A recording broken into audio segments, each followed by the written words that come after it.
there will be very, very hot magma under the ground.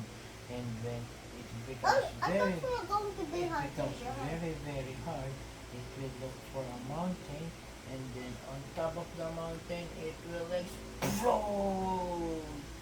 And then the lava will go down the volcano.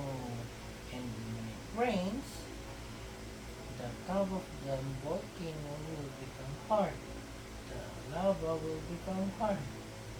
And then the water will stay on top of the volcano. And then it will become a lake.